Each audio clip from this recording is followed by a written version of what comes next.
So this is called Like an Egg. It's a little thing I wrote one time. Okay. Once I was sure my eggs weren't fully cooked, I went to him where he sat. I sat and asked him what he wanted. I wanted to know what he wanted in a general way. I knew one or two things he wanted specifically. For example, just the other day I knew he wanted to have sex with me.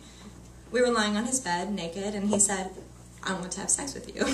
That was pretty specific. I knew what he wanted. On another day, a cold, sunny day, when we were lying in bed with the curtain drawn, he'd said, "I don't want to make things hard for you." This was less specific, but in the context of our conversation, I knew what he meant.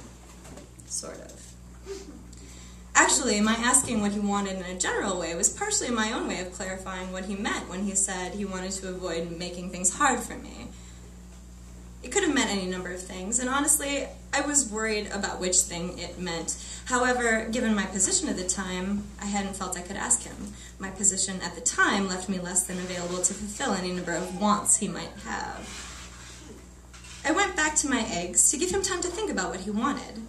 I didn't think he should be rushed, so I said, "Wait while I check the eggs." I hate overcooked eggs and I hate undercooked eggs, so I always watch them closely and wait until they seem just right. This is hard to do, mostly because of the shell. But just because I can't see the egg doesn't mean I can't strive to have mine perfectly cooked.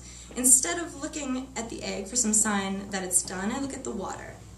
If it's mostly boiled away, and if the foam has started to cling to the edges of the eggs, that's good. Well, it's good as long as it hasn't been happening too long. If the water has been foaming around the eggs too long, the meat of the egg will be dry and chalky, impossible to swallow. I took the eggs off the burner and refreshed the pot with cold water before going back to where he sat. He was, I guess, thinking about what he wanted. I didn't say anything, but I sat down beside him and watched. The perfectly cooked egg needs about 5 minutes in fresh, cold water before it's ready to be eaten. The cooling period is important. Eating the egg at the right time will ensure the egg is still ever so slightly warm in the center.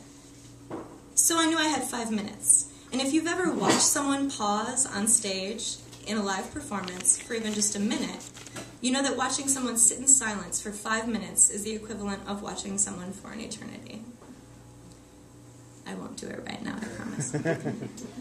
Because I knew this, I started talking.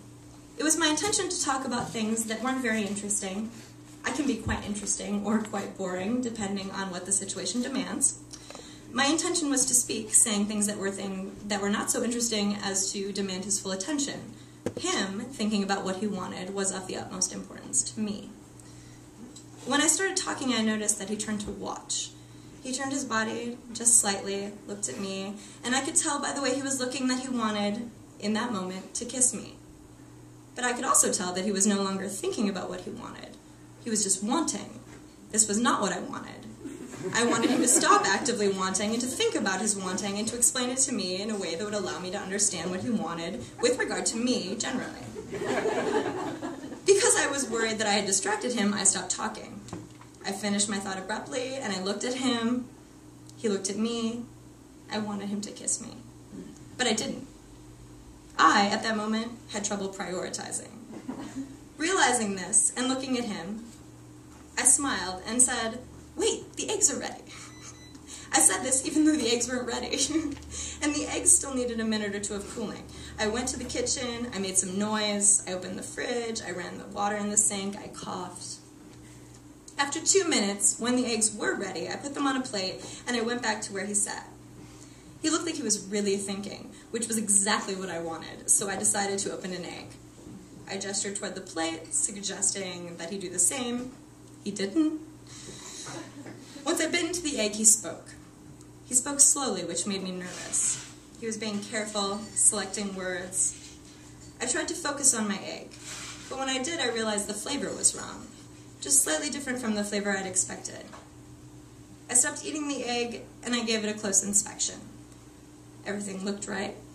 It looked like a properly cooked egg. It looked excellent.